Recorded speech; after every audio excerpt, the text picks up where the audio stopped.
विष्णु कहते हैं, नारद जी 3 बात समझ में आ गई? नारद जी ने कहा, जी प्रभु। अब और 3 बात सुनिए। नारद ने कहा, और भी 3 बात है। हाँ नारद जी, आपने क्रोध किया, पुण्य का क्षय हुआ। आपने श्राप दिया, कभी किसी को श्राप गलती से भी नहीं देना है, क्योंकि श्राप देने से जितने हमारा पुण्य है सभी पुण्य चला जाता है, अपने पास कुछ भी नहीं रहेगा।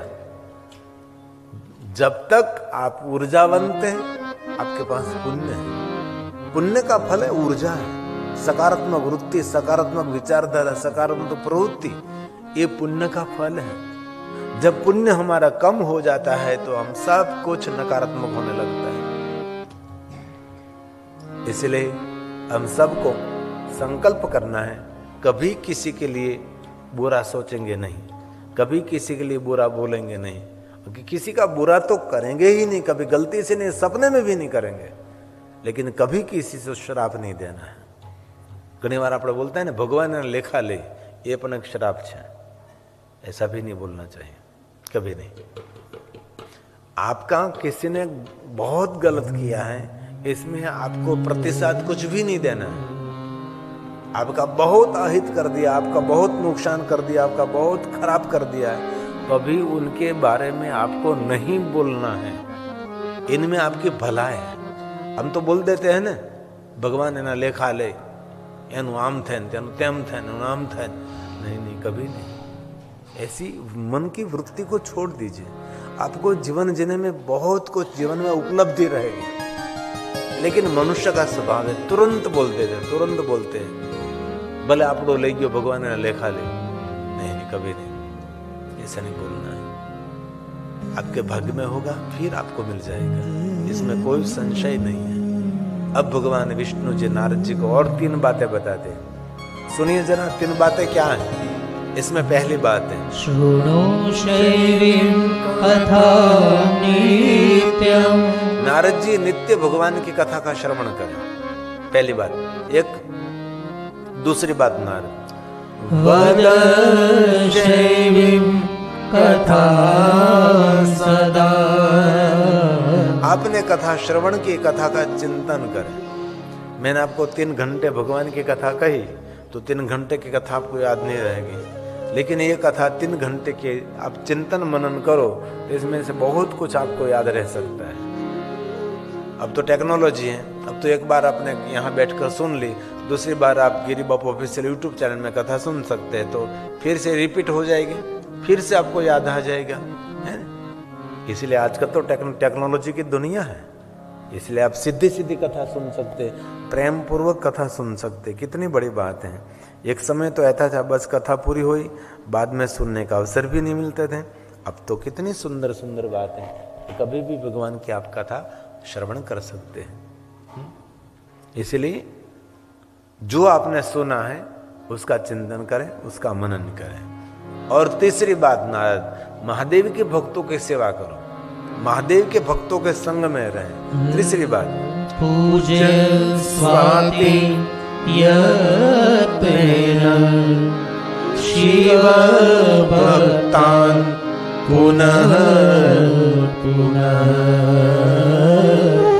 शिव भक्तान् पुनः पुनः। महादेव के भक्तों के संग में रहो और शिव भक्तों की सेवा करो। ये 3 बात कही। पहली बात क्या कही? आप भगवान की कथा का श्रवण करो, कथा सुनना ही चाहिए। क्यों? कथा ही भगवान का आराधन है, कथा भगवान की साधना है, कथा भगवान का अनुष्ठान है। हमने 7 दिन का अनुष्ठान कर रहे हैं। ये शशि भाई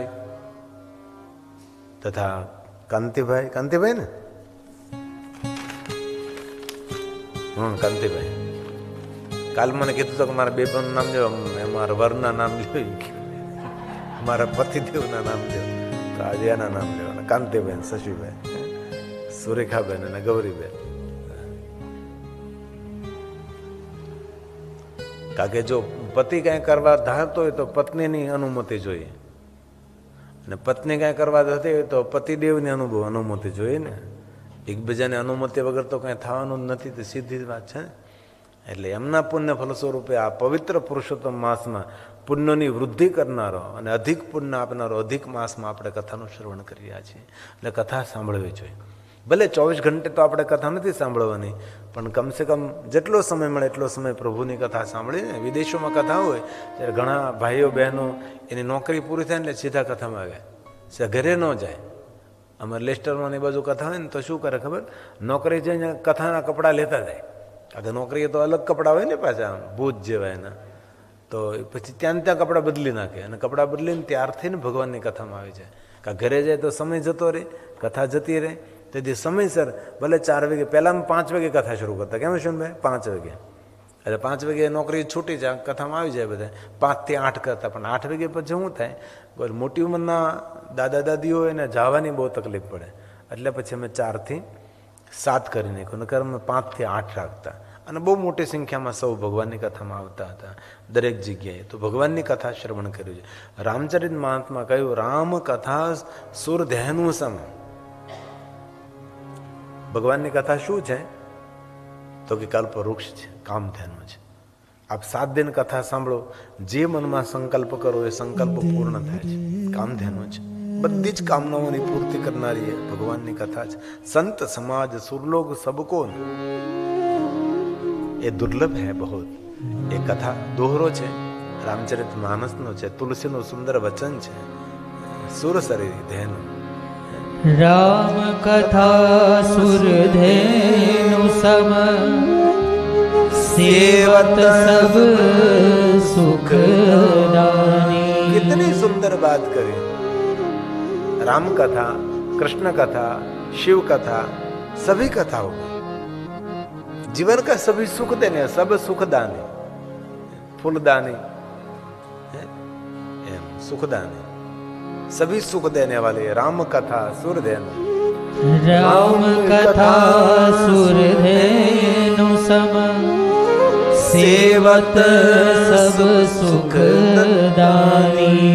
संत समाज, संत समाज सुरलोक सब, कौन सुने अस जानी. कौन सुने अस जानी. कौन नहीं सुनता? देवता, ऋषि, मुनि, अरे स्वयं शिव जी भी कथा श्रवण करते हैं. सत्पुरुषों के लिए श्रेष्ठ कोई साधना है तो भगवान की कथा है. इसीलिए जीवन में से जितना समय मिले इतना समय भगवान की कथा श्रवण करनी चाहिए. राम कथा सुंदर करतारी. जब वृक्ष पर कोई पक्षी बैठा हो, ताले पाड़े तो पक्षी उड़ी जाए. तो जीवन में जो संशय है, संशय भेद उड़ावत भारी. बहुत सारे मनुष्य संशय से जीते हैं, श्रद्धा से नहीं, संशय से. लेकिन भगवान की कथा क्या करती है तो करताली संशय को दूर कर देती है. तुलसी का प्रसाद है. राम कथा सुंदर करताली. राम कथा सुंदर करतारी. जैसे कोई पक्षी बैठे हैं, ताले लगाने से पक्षी उड़ जाते हैं, ऐसे भगवान की कथा सुनने से मन में जितने संशय हैं बेग उड़ावत भारी, सभी संशय को दूर कर देते हैं. ये तुलसी का सुंदर वचन है. राम कथा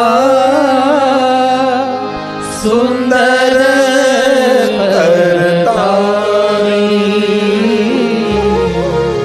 संशय विहग उड़ावन निहारी. संशय विहग निहारी. बालकांड के चौपाई है. भगवान शिव जी भवानी को कहते हैं, हे भवानी.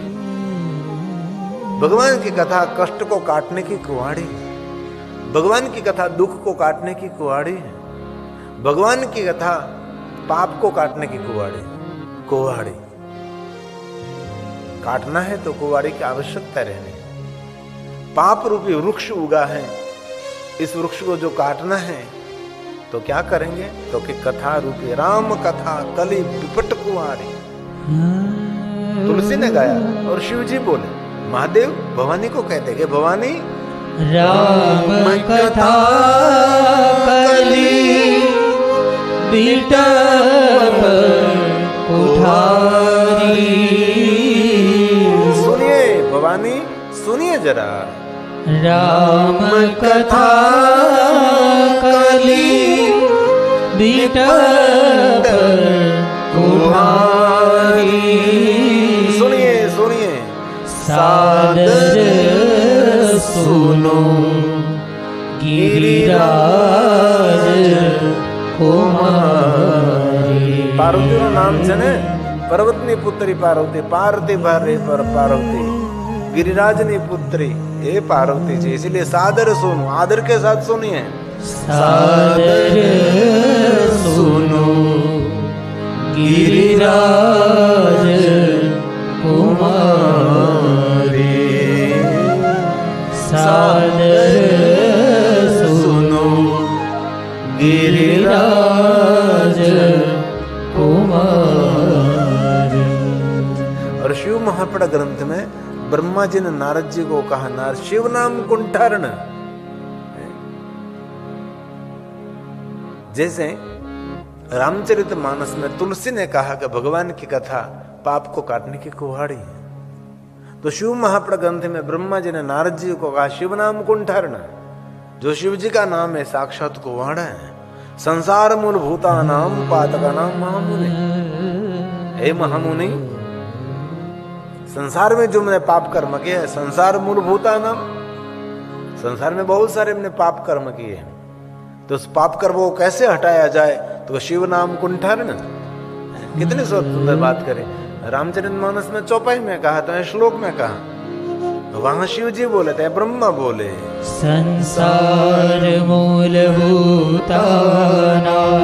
हे नारद जी, संसार मूलभूता नाम पातकानां महामुने। हे महामुनि नारद, हे महामुनि नारद, पाप रूपी वृक्ष को काटना है तो शिव नाम से काट सकते हैं। शिव नाम कुंठारेण जड़ों में से विनाशो जायते ध्रुवम्। विनाशो जायते ध्रुवम्। नमः शिवाय। नमः शिवाय, नमः शिवाय, नमः शिवाय, नमः शिवाय। हर हर बोले नमः शिवाय, हर हर बोले नमः शिवाय। बोलिए नमः शिवाय, नमः शिवाय, नमः शिवाय, नमः शिवाय। हर हर बोले नमः शिवाय, हर हर बोले नमः शिवाय।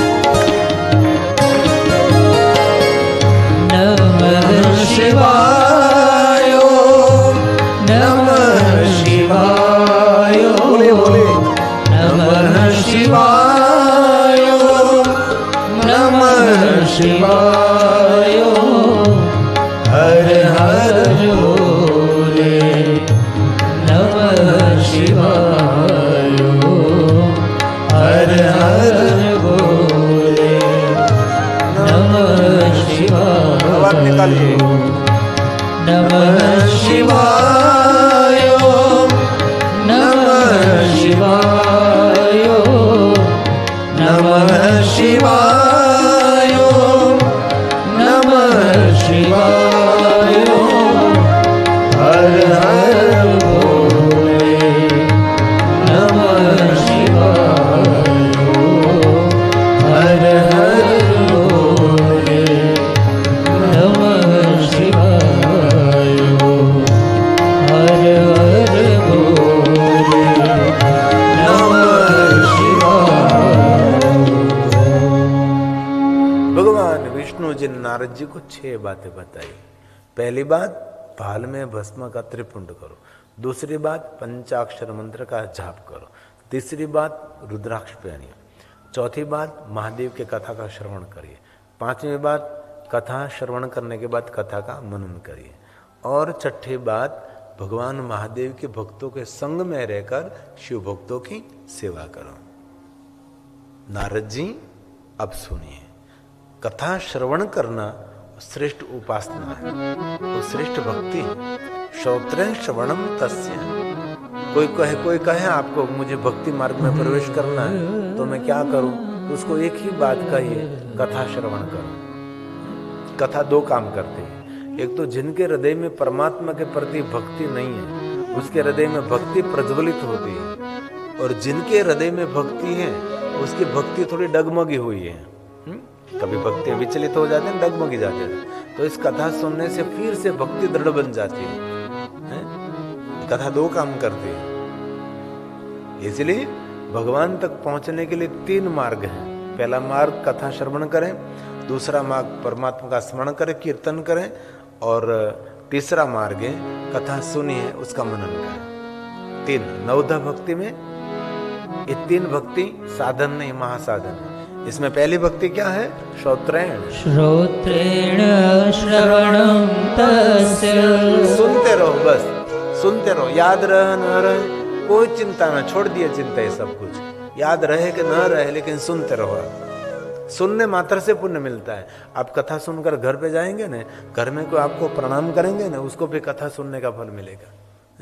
आप घर में जाएंगे, घर के सभी जो बेटा बेटी पुत्र वधू आते जो कुछ हैं, ये आपको प्रणाम करेंगे तो उसको पुण्य मिलेगा।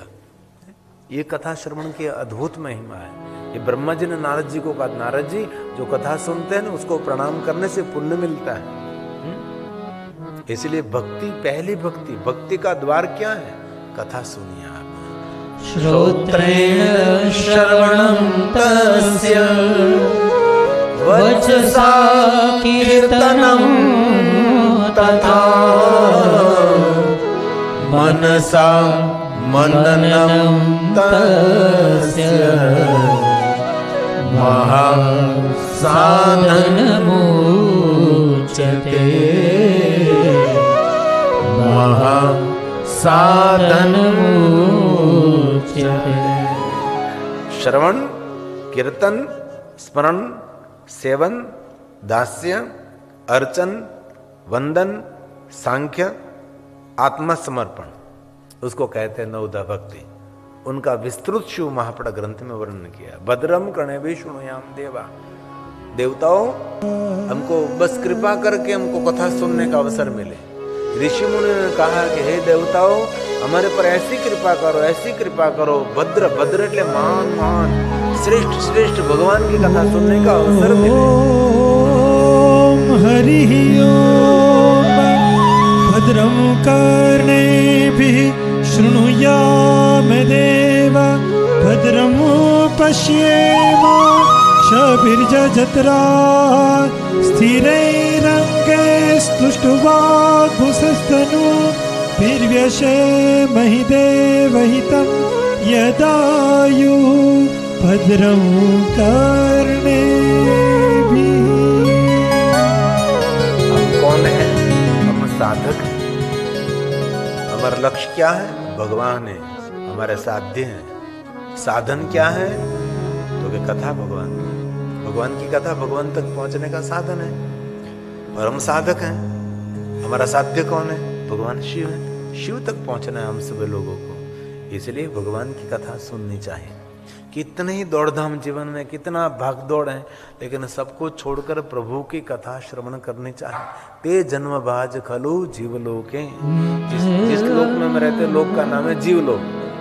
ऐसे भी जीव रहते हैं ना, तो जीव का ईश्वर कौन है? शिव है।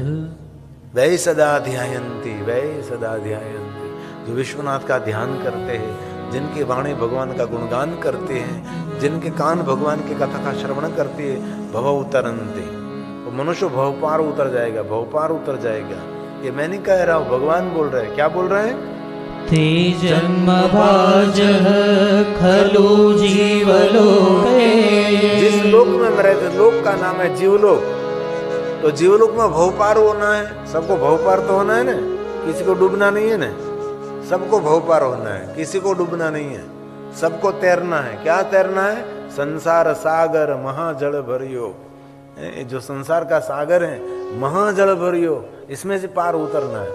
लेकिन क्या करें? अज्ञानी क्या फल को पावे, तेरी मेरी में जन्म गुमावे, है ना।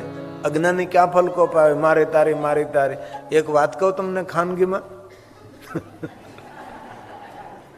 रसोई बनावता बनावता कोई दिवस कोई निंदा न करवी, बस मारी तारे नहीं कर। रसोई बनावता बनावता नहीं, लोगों ताए फोन पड़ो है, रसोई बनाता ऑनलाइन निंदा शुरू हुई। अरे जे भोजन करे तेनी तबियत बगड़ी जाए, आफरो सड़ी बगड़ी जाए तबियत, वटाणा वटाणा वटाणा। इसलिए ये समय मौन रहे, शांत रहे, ईश्वर का स्मरण करिए। भोजन करते समय वो बोलना भी नहीं चाहिए, क्योंकि हम बोलते हैं ना तो मुख में से थूक उठता है तो रसोई में गिरता है, ये रसोई अपवित्र रसोई बन जाती है। इसलिए भोजन करते समय कभी बोलना नहीं चाहिए। जैन परंपरा में ये लोग मुंह के कपड़ों बांध दे पछे रसोई बनावे।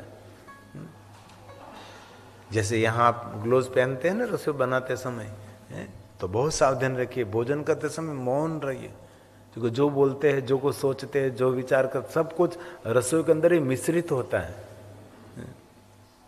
इसलिए भोजन करने पे से भगवान को प्रणाम करते, भगवान को याद करते, बाद में रसोई पवित्र होती है। ऐसे रसोई बनाने की कला होती है, सबसे बड़ी कला होती है। इसलिए आज से भोजन बनाते समय भी मौन और भोजन करते समय भी मौन रहे, एक सबसे बड़ी साधना है? तो हम जीवलोक में रहते हैं, भवपार होना है तो कैसे हो सकते हैं? तो भगवान की कथा श्रवण करने से, भगवान का ध्यान करने से, भगवान को याद करने से। ते जन्म भाज खलु जीवलोके, वै सदा ध्यायन्ति विश्वनाथम्। भगवान शिव जी का ध्यान करें। भगवान शिव जी ध्यान के देवता है ना, जो सुबह में व्यायाम करना चाहिए, सुबह में प्राणायाम करना चाहिए, और प्राणायाम व्यायाम करने के बाद थोड़ा सा ध्यान करना चाहिए।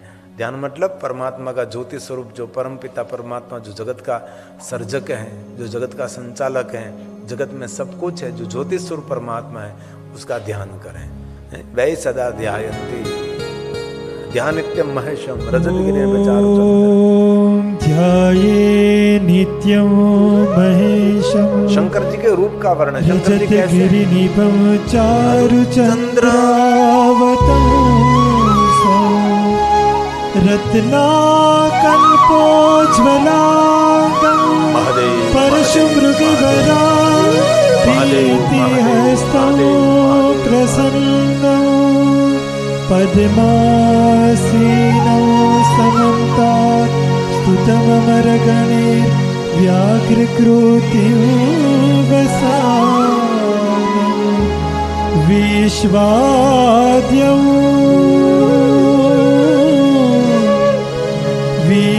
विश्वाद्यं विश्ववन्द्यं निखिलभयहरं, पंचवक्त्रं त्रिनेत्रं, पंचवक्त्रं त्रिनेत्रं। दुर्लभो मनुष्य देहो देहिनाम क्षणभंगुरः, देहिनाम क्षणभंगुरः। ये जीवन मिला है तत्रपि दुर्लभम। ये कथा कीर्तन दुर्लभ है, भगवान का भजन दुर्लभ है, वैकुंठ दर्शनम, वैकुंठ प्रिय दर्शनम। इसलिए कहा वाणी गुणानस्तोति कथाओं, वाणी गुणास्तोति कथां शृणोति। कथा सुनता है जिनकी वाणी ईश्वर का गुणगान करते हैं, जिनका कान श्रोत्रं द्वयं ते भवमुत्तरन्ति,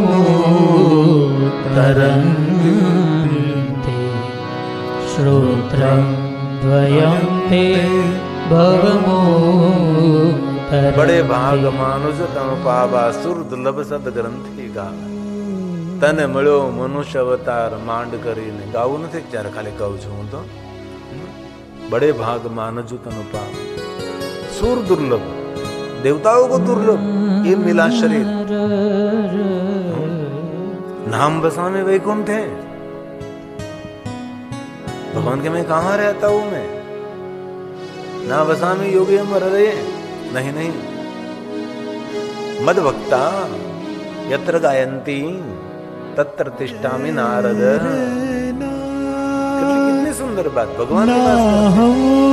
वसामि वैकुंठे, भगवान ने कहा योगिनां हृदयेन च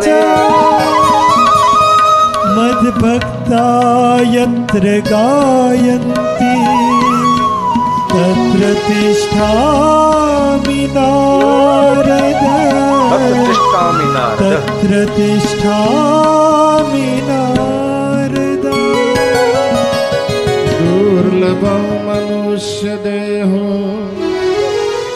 देहिनां क्षणभङ्गुरः तत्रपि दुर्लभं मन्ये वैकुण्ठप्रियदर्शनम्. वैकुण्ठप्रियदर्शनम्. તો એક રૂપાવટી નગરી હતી. આ નગરીમાં એક રૂપસેન નામના રાજા રહેતા હતા.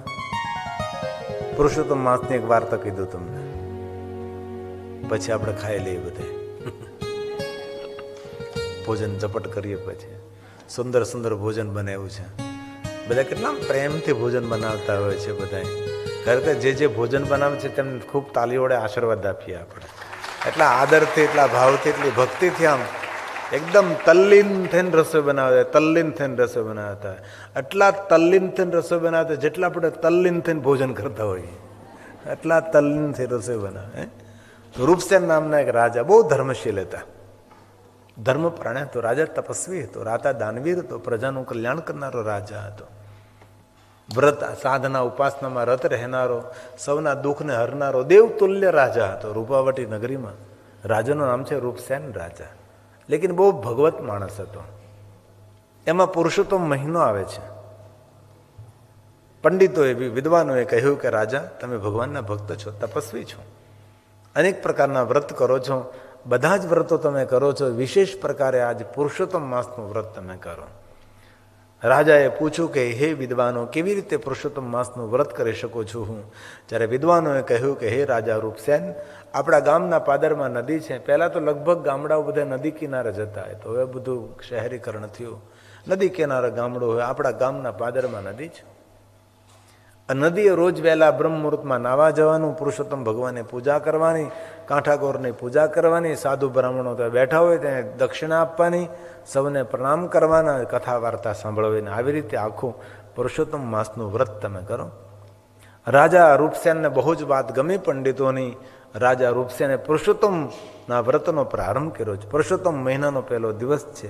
જે આ મહિનો ચાલે એ મહિનાનું નામ છે પુરુષોત્તમ મહિનો, જેનું બીજું નામ છે અમૃત માસ, જેને આપણે અધિક માસ તરીકે વર્ણવીએ છીએ. એવો સુંદર પુરુષોત્તમ મહિનો. આ મહિનામાં દક્ષિણા, દાન, પૂજા, બ્રહ્મ ભોજન, બહુ મહિમા, બહુ મહિમા, બહુ મહિમા.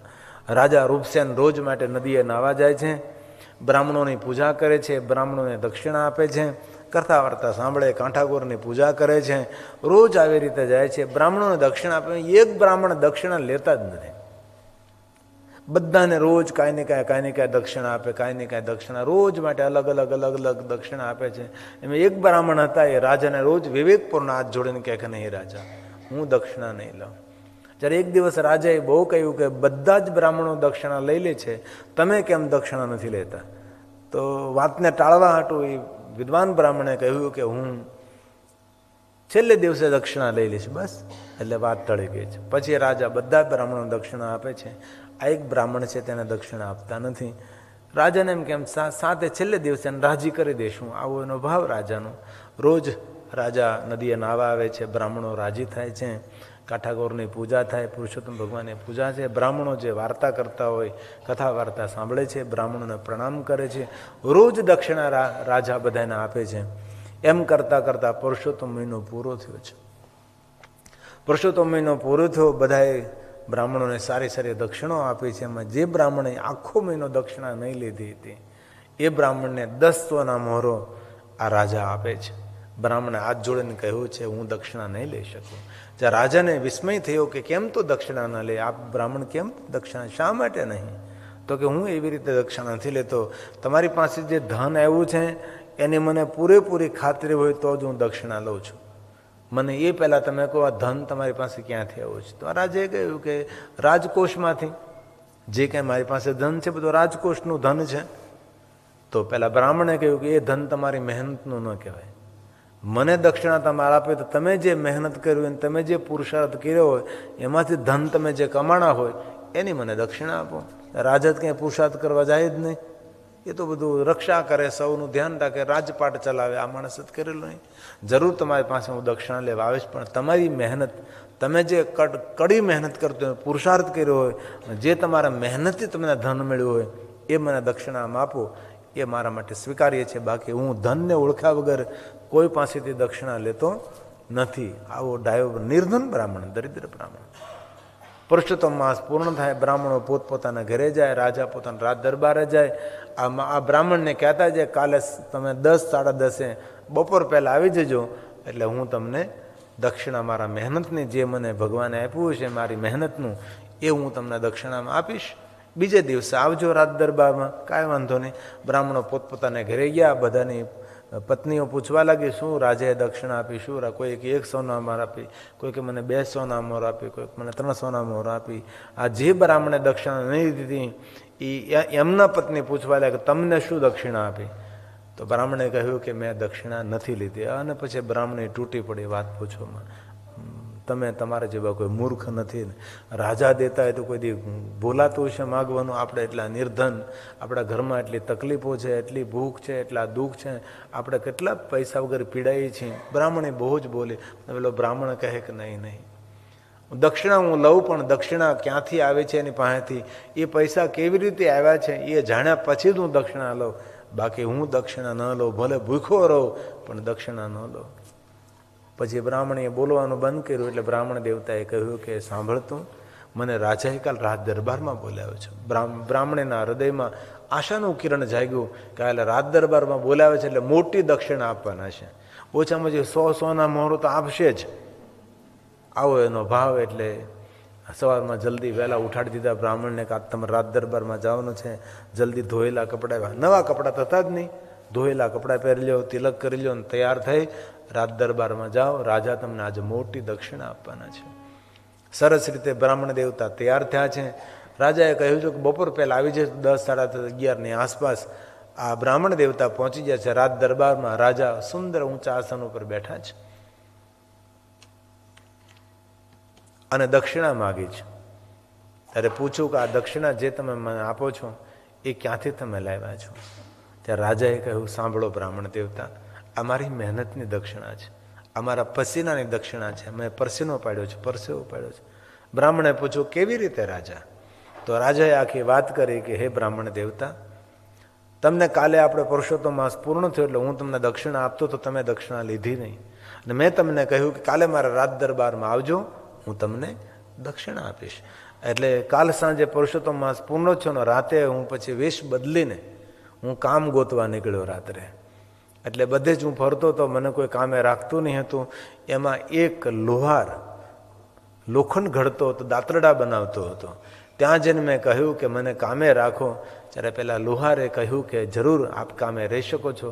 લુહારને ખબર નથી હું રાજા છું.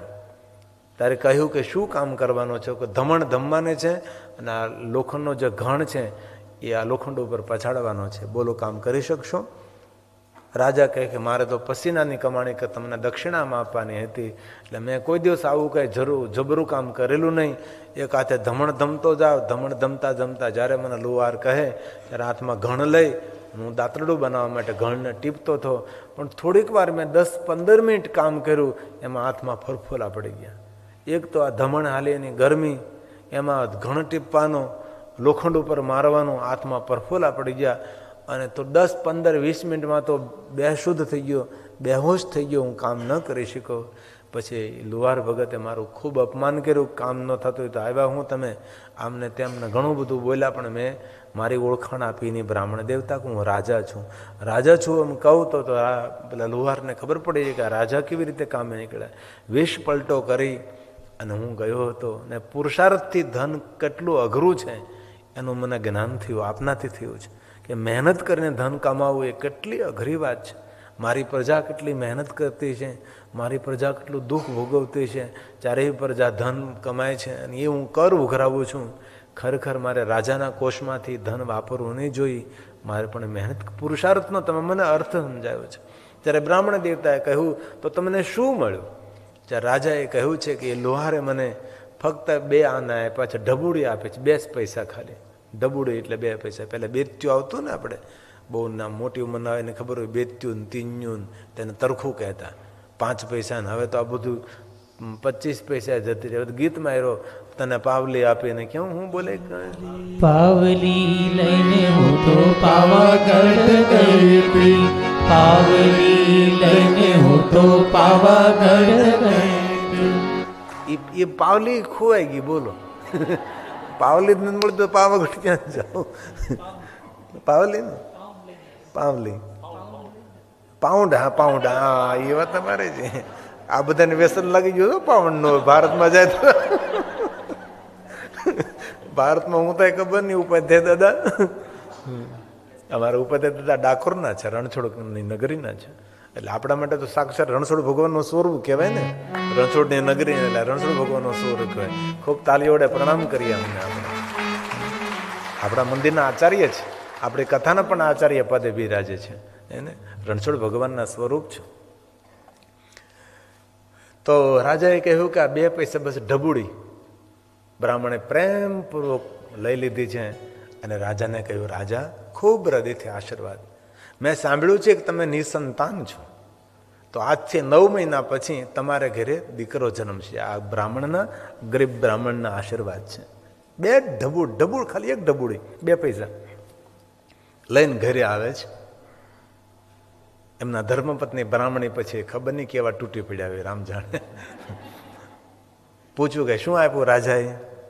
તો કહ્યું બ્રાહ્મણ દેવતાએ કે હું તો હકનું દક્ષિણા લઉં છું, કોઈ દિવસ કોઈ ખોટી કમાણીની મને દક્ષિણા આપે તે દક્ષિણા નથી લેતો, તમે તો જાણો છો. બસ આ ઢબુડી આપી 2 પૈસા. અને પેલી બ્રાહ્મણીનો મગજ જો, તમારા બુદ્ધિને, રાજાએ બુદ્ધિ વગરનો એ કે એટલો મોટો રાજા છે, કાંઈ ઢબુડી અપાય કે દક્ષિણામાં? બ્રાહ્મણ છે આ તો. તમારામાં તો બુદ્ધિ નહીં, પણ આટલો મોટો રાજા એનામાં બુદ્ધિ નહીં. હવે આનામાં જ બધી બુદ્ધિ ભરેલી, ખબર નહીં. બોલો, જો હાચવીને બેઠેલી બુદ્ધિ. અને પછી ક્યાં દેખાડો તો એટલે બ્રાહ્મણે કહ્યું કે આ જો આ ઢબુડી આપી, 2 પૈસા આપ્યા. બ્રાહ્મણે હાથમાં લઈને ફેંકી દીધી, ઘા કરી દીધી કે આ 2 ઢબુડીથી હું થવાનું હતું? આપણા ઘરમાં કેટલી ગરીબાઈ છે, આપણે કેટલા ભૂખ્યા રહીએ છીએ, પહેરવા કપડાં નથી, ખાવા ધાન નથી, અને તમે સત્યવાદી થયા છો. નહીં બોલવાના શબ્દો એ હું બોલાય તો આપણને બહેનોને ખબર જ હોય ને, બધું તો આપણને અભ્યાસ હોય એનો, એટલે તમને નહીં. એટલે બહુ જ બોલી. બ્રાહ્મણ શાંતિથી મૌન થઈને સાંભળે છે. શિવજી જેમ સમાધિમાં બેઠા હોય ને એમ સાંભળ્યા હોય. પછી ઢબુડી ગોતે છે, પણ ઢબુડી જડી નહીં. કે ક્યાં ગઈ? બહુ ગોતી, કારણ કે રાજાએ આપેલી હતી. બહુ ગોતી પણ જડી નહીં. 2 દિવસ ને 3 દિવસ થયા. પહેલાં તો રિહાયેલા હતા માતાજી, એ જ કે બોલે ચાલે હમણાં વ્યવહાર નહીં હતો, કારણ કે કાંઈ પુરુષોત્તમ મહિનો આવું કોરો કાઢ્યો, કાંઈ લાવ્યા નહીં. તો ત્રીજે ચોથે દિવસે તુલસીનો કહેરો હતો ન્યાય કે કાંઈક 3-4 દિવસમાં, 5 દિવસમાં, 10 દિવસમાં તો મોટું છું, 15 દિવસમાં મોટું વૃક્ષ જેવું થઈ ગયું. એને સિંગું આવે. તો બ્રાહ્મણ અને બ્રાહ્મણી વિચાર કરવા લાગ્યા કે આ કોઈ નવનીકરણ છોડ, આ પહેલી વાર આવું ઝાડ જોયું છે, અને કેટલી સુંદર સિંગું આવે છે. એટલે બ્રાહ્મણ કંઈક સુંદર સિંગું છે, આપણે જોઈએ એની અંદર કદાચ શાકભાજી થાય હોય, શું ખબર. તો બ્રાહ્મણ અને બ્રાહ્મણી એ ઝાડ ઉપર તે સિંગ તોડી છે અને ફોલી, તો અંદરથી ચમકતા હાચા મોતી નીકળ્યા છે. બ્રાહ્મણ કહે કે બ્રાહ્મણી આ તો સાચા મોતી છે, લાવજો, હું ઝવેરી પાસે જાઉં. પેલો મોતી લઈને બ્રાહ્મણ દેવતા ઝવેરી પાસે ગયા છે. ઝવેરી કે આ મોતીની કિંમત તો અમૂલ્ય છે, આટલું તો મારી પાસે ધન પણ નથી. આ મોતીના બદલામાં મારી પાસે ધન છે એટલું હું આપું, બાકી તમે થોડું થોડું કરીને મારી પાસે ધન લઈ જાજો. અઢળક ધન લઈને આ બ્રાહ્મણ આવે છે. બ્રાહ્મણના ઘરની દરિદ્રતા જતી રહી, ગરીબાઈ જતી રહી. પછી તો જેટલી સિંગો હતી તોડી અને ઘરમાં સાચવવા લાગ્યા છે. અઢળક ધન. પછી આ બ્રાહ્મણોને જમાડવા લાગ્યા છે, યજ્ઞો કરવા લાગ્યા, મોટી મોટી પૂજા કરવા લાગ્યા છે. જેના આંગણે બ્રાહ્મણોને મોટી મોટી દક્ષિણો આપવા લાગ્યા છે, સત્કર્મો કરવા લાગ્યા છે. અને પડોશીઓને પેટમાં દુખવા લાગ્યું કે આ નિર્ધન માણસ ભિક્ષાવૃત્તિને કરીને, કર્મકાંડને પૂજાપાઠ કરીને ગુજરાન ચલાવતો માણસ, આટલું બધું ધન આની પાસે આવ્યું ક્યાંથી? પાડોશીઓને ખબર પડી ગઈ, હા એના આંગણે કોઈ ઝાડ ઉગ્યું છે, અને ઝાડની જે શીંગો આવે છે અને શીંગમાંથી મોતી નીકળે છે. અને વાત થતી વાત બીજા પાસે પહોંચે એટલે ત્રીજા પાસે પહોંચતા વાર ન લાગે, અને ત્રીજા પાસે પહોંચે એટલે ગામમાં એ વાત વહેતા વાર ન લાગે. આખા ગામમાં વાત થવા લાગી. અને રાજાને ખબર પડી કે પેલા બ્રાહ્મણના આંગણે એક ઝાડ ઉગ્યું છે, ઝાડને શીંગ આવે છે, અને શીંગમાંથી મોતી નીકળે છે, અને મોતીની અઢળક કિંમત છે. રાજાએ પોતાના પ્રધાનને મોકલ્યા, જાઓ લઈ આવો, એ વૃક્ષ પણ લઈ આવો અને ખોદીને લઈ આવો. અહીં એ વૃક્ષ તો આપણા રાજદરબારમાં શોભે, એ વૃક્ષ એક બ્રાહ્મણના આંગણે ન શોભે. પેલા પ્રધાન ગયા છે, કહ્યું રાજાને, એટલે પ્રધાને કહ્યું બ્રાહ્મણને, બ્રાહ્મણ દેવતા વૃક્ષ રાજાએ મગાવ્યું છે, અમે ખોદી નાથી લઈ જવાનું છે. બ્રાહ્મણે સ્પષ્ટ ના પડે. આ ભગવાનની ભક્તિનું ઝાડ છે, ભગવાન ઉપર શ્રદ્ધા રાખવાનું ઝાડ છે, અને મારી પવિત્રતાનું વૃક્ષ ઉગ્યું છે, અને તમે લઈ જઈ શકો. એટલે સ્પષ્ટ બ્રાહ્મણે ના પાડી દીધી છે. પ્રધાન ક્ષમા કરજો, રાજાને પણ મારા વખતે ક્ષમા માગી લેજો, પણ આ ઝાડ હું તમને અહીંથી નહીં લઈ જવા દઉં. પ્રધાને રાજાને જઈને કહ્યું, તો રાજાને ક્રોધ. રાજા તો રાજા, એક સામાન્ય મારા ગામનો બ્રાહ્મણ રાજાને ના પડી શકે? સૈનિકો મોકલ્યા છે, જાઓ ઉખેડીને લઈ આવો, રાજાને પણ બંધી, બ્રાહ્મણને પણ બંધી બનાવો. અને સૈનિક આવ્યો છે, એનો સેનાપતિ આવ્યો છે, ને દાદાગીરી ધાક ધમકી થવા લાગી. પછી બ્રાહ્મણે બહુ આજીજી કરી કે તમે નહીં કરો, આ તો સત્યનું ઝાડ છે, આ તો મારી ભક્તિનું ફળ છે, તમે આવું નહીં કરો. તો પણ બ્રાહ્મણ ના પાડતા રહે. પેલો સૈનિક હતો એ વૃક્ષને ઉખેડવા જાય છે, અંદરથી ખોદવા જાય છે, પણ એ ખોદી શકતો નથી, લઈ શકતો નથી. અને પછી રાજા આવે છે, અને રાજા પછી બ્રાહ્મણને બધી વાત કરે. બ્રાહ્મણ પછી રાજાને કહે છે, રાજા સાહેબ, તમે જે મને ઢબુડી આપી હતી ને, એ ઢબુડી આ મારા પત્નીએ બ્રાહ્મણે ફેંકી દીધી, જ્યાં પડ્યું છે આ વૃક્ષ ઉગ્યું, તમે આ લઈ જશો તો આ વૃક્ષનો મહિમા નહીં રહે, અને આ તમારા પુરુષાર્થનું ફળ છે. અને પછી આ બ્રાહ્મણે રાજાને 5 સિંગ આપે છે, અને રાજા પ્રેમથી બ્રાહ્મણનું સન્માન કરે છે. ત્યારે બ્રાહ્મણ પૂછે છે રાજા કે હે બ્રાહ્મણ દેવતા, આવું ક્યારે થયું? ત્યારે બ્રાહ્મણે સમજાવ્યું છે કે મેં પુરુષોત્તમ માસનું મેં વ્રત કર્યું, આખું પુરુષોત્તમ મહિનો મેં દક્ષિણા ન લીધી. રાજા સાહેબ, તમે પણ પુરુષોત્તમ માસનું વ્રત કર્યું, અને તમે પણ ખૂબ સૌને દક્ષિણા આપી, સૌનો આદર કર્યો, મને પણ પુરુષાર્થની દક્ષિણા તમે મને આપી છે, અને આ તમારું પુરુષાર્થનું ફળ છે, આ સુંદર વૃક્ષ ઉગ્યું છે. ત્યારે ગામના લોકો જે ભેગા થયા હતા કુતુલ જોવા માટે, એ બધાય પૂછવા લાગ્યા કે આ વ્રત કેવી રીતે થઈ શકે. પછી રાજા અને બ્રાહ્મણ કહે છે, હે નગરજનો, આ પુરુષોત્તમ માસનું વ્રત આ બ્રાહ્મણે પણ કર્યું હતું, પુરુષોત્તમ માસનું વ્રત મેં પણ કર્યું હતું, અને કઠોર પુરુષાર્થની કમાઈને દક્ષિણા મેં બ્રાહ્મણને આપી હતી, અને પુરુષાર્થનું ફળ મને આ બ્રાહ્મણે સમજાવ્યું છે. નગરના લોકો પૂછવા લાગ્યા, તો પુરુષોત્તમ મહિનો હવે ક્યારે આવે? ત્યારે બ્રાહ્મણને રાજા કહે છે, દર વર્ષે ન આવે, આ પુરુષોત્તમ મહિનો ત્રીજે વર્ષે પુરુષોત્તમજી આવ્યા રે વાલાજી, આ પુરુષોત્તમ નાવા જાય મારા વાલાજી. ત્રીજે વર્ષે પુરુષોત્તમજી આવ્યા રે વાલાજી, આ પુરુષોત્તમ નાવા જાય મારા વાલાજી. નાય ધોઈને પાવન થાય રે વાલાજી, આ પુરુષોત્તમ નાવા જાય મારા વાલાજી. નાય ધોઈને પાવન થાય રે વાલાજી, આ પુરુષોત્તમ નાવા જાય મારા વાલાજી. આંબુડું જાંબુડું કેરીને કોટીબડું વાડી રાજા રામની, જાતા નાયા ગંગાજી, વળતા નાયા યમુનાજી. ગંગા નાયા શિવજી, યમુના નાયા કૃષ્ણજી, સરયુ નાયા રામજી, ભક્તો નાયા ત્રિવેણી. પ્રગટ થયા પુરુષોત્તમ, દુખડા હરજો પુરુષોત્તમ. પુરુષોત્તમ જય પુરુષોત્તમ, પુરુષોત્તમ જય પુરુષોત્તમ. ત્રીજે વર્ષે પુરુષોત્તમજી આવ્યા રે વાલાજી, પુરુષોત્તમ નાવાને જાય મારા વાલાજી. ત્રીજે વર્ષે પુરુષોત્તમજી આવ્યા રે વાલાજી, પુરુષોત્તમ નાવાને જાય મારા વાલાજી. નાય ધોઈને પાવન થાય રે વાલાજી, આ પુરુષોત્તમ નાવા જાય મારા વાલાજી.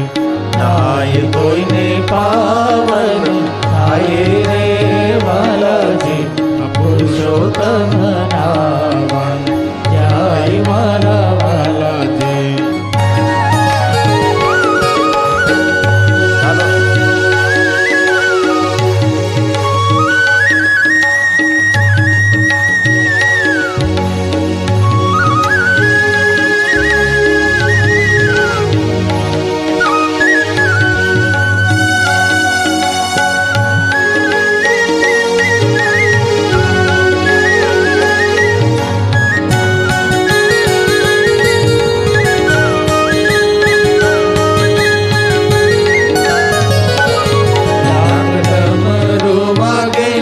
શિવ તાંડવ નાચે, શિવ તાંડવ નાચે. મને વાલો વાલો શિવજીનું નામ લાગે. ડાક ડમરો વાગે ને શિવ તાંડવ નાચે, શિવ તાંડવ નાચે. મને વાલો વાલો શિવજીનું નામ લાગે.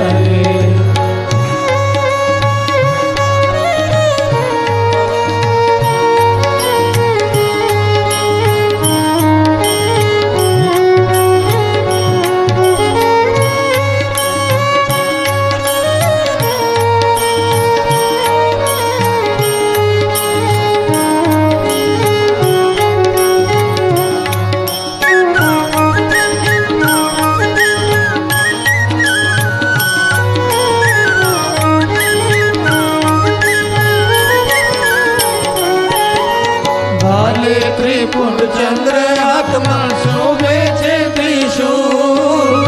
કાલે ત્રિપુંડ ચંદ્ર હાથમાં શોભે છે ત્રિશૂળ. કાને કુંડળ ગળે સર્પો પહેર્યા છે અદ્ભુત.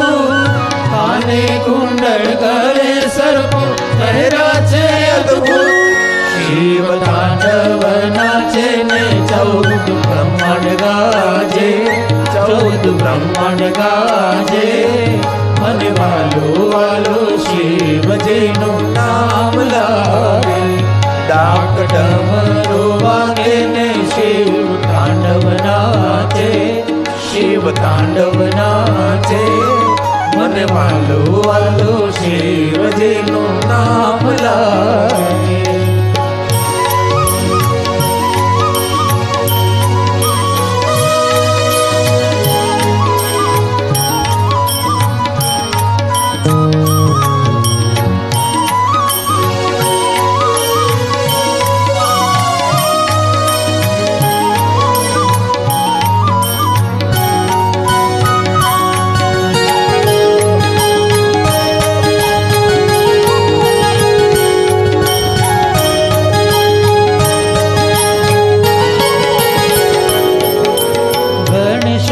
કાર્તિક જોવાયા સાથે પાર્વતી માં ગણેશ કાર્તિક જોવાયા સાથે પાર્વતી માં બ્રહ્મા વિષ્ણુ ઇન્દ્ર આયા સૌ સંગાત બ્રહ્મા વિષ્ણુ ઇન્દ્ર આયા સૌ સંગાત નારદ વીણા રે વગાડે સંગીત ગુંજી ગાજે સંગીત ગુંજી ગાજે મને વાલો વાલો શિવજીનું નામ લાગે ડાક ડમરુ વાગે ને શિવ તાંડવ નાચે શિવ તાંડવ નાચે મને વાલો વાલો શિવજીનું નામ લાગે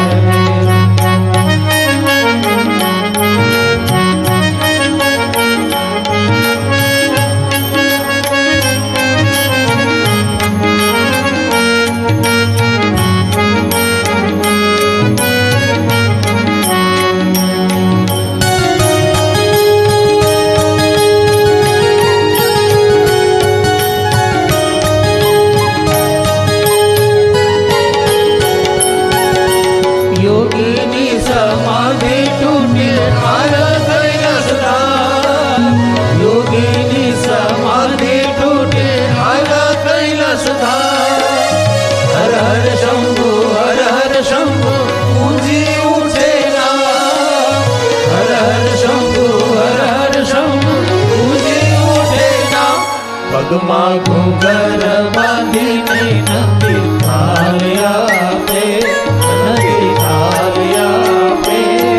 મને વાલો વાલો શિવજીનું નામ લાગે ડાક ડમરુ વાગે ને શિવ તાંડવ નાચે શિવ તાંડવ નાચે મને વાલો વાલો શિવજીનું નામ લાગે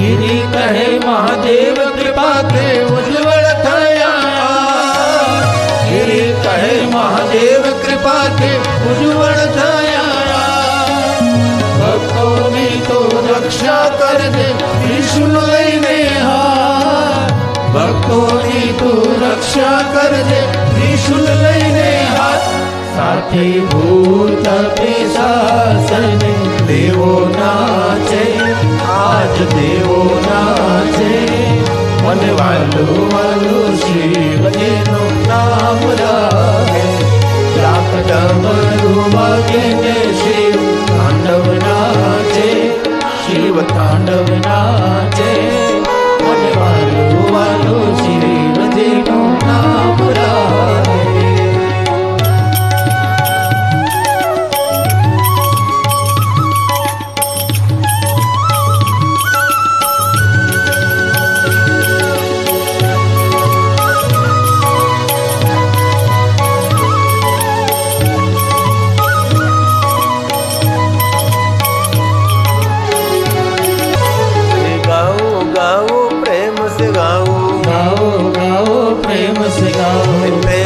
गाओ दिल से गाओ प्रेम से गाओ दिल से गाओ अरे दिल से गाओ प्यार से गाओ दिल से गाओ प्यार से गाओ अरे भाइयों गाओ बहनों गाओ भाइयों गाओ बहनों गाओ अरे भाइयों गाओ बहनों गाओ भाइयों गाओ बहनों गाओ सब मिलकर गाओ हरि ओम नमः शिवाय सब मिलकर गाओ यार हरि ओम नमः शिवाय ओम नमः शिवाय हरि ओम नमः शिवाय ओम नमः शिवाय हरि ओम नमः शिवाय ओम नमः शिवाय हरि ओम नमः शिवाय।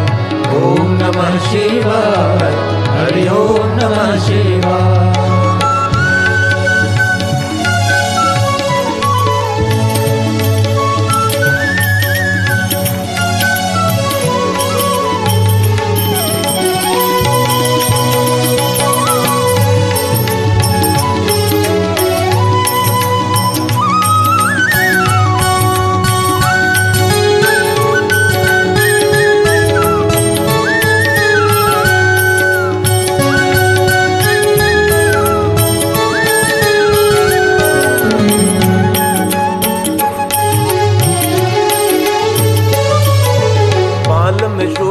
चंदा बोले, बाल में शोभे चंदा बोले, जटा में बहती गंगा बोले, जटा में बहती गिरजा बोले, संग में रहती गिरजा बोले, संग में रहती गिरजा बोले, कुंडल बोले कमंडल बोले, कुंडल बोले कमंडल बोले, त्रिशूल बोले डमरू बोले, त्रिशूल बोले डमरू बोले, गले में डाली माला बोले, गले में डाली माला बोले, अरे भूत बोले प्रेत बोले, भूत बोले प्रेत बोले, अरे श्रृंगी बोले भृंगी बोले, श्रृंगी बोले भृंगी बोले, अरे योगी बोले जोगी बोले, योगी बोले जोगी बोले। શ્રાવણ માસમાં શિવ કથા રહેલી છે, તો પવિત્ર શ્રાવણ માસમાં જેને ઓનલાઈન શિવ કથાના જજમાન બનવું હોય અશ્વિનભાઈ પટેલનો સંપર્ક કરે અથવા ગિરિબાપુ ઓફિશિયલ યુટ્યુબ ચેનલમાં આપ ફોન કરી गिरि तुम्हारी आरती गावे, भक्तों पर शिव दया बरसावे, भक्तों पर शिव मम देव देव, गुरुर् ब्रह्मा गुरुर् विष्णु गुरुर्देवो महेश्वर, गुरुर् साक्षात् परब्रह्म, तस्मै श्री गुरुवे नमः, तस्मै श्री गुरुवे नमः। मंगलम भगवान शंभो, मंगलम वृषभध्वज, मंगलम पार्वतीनाथो, मंगलाय तनोहर, सर्वमंगल मांगल्ये शिवे सर्वार्थ साधिके, शरण्ये त्र्यंबके गौरी नारायणी नमोस्तुते, नारायणी नमोस्तुते। मंत्रहीनं क्रियाहीनं भक्तिहीनं सुरेश्वर, यत्पूजितं मया देव परिपूर्णं तदस्तु मे। ॐ भूर्भुवः स्वः श्री सांब सदाशिव महारुद्राय प्रार्थना पूर्वक नमस्कारं समर्पयामि। ॐ त्र्यंबकं यजामहे सुगंधिं पुष्टिवर्धनम्, उर्वारुकमेव बन्धनात् मृत्योर्मोक्षे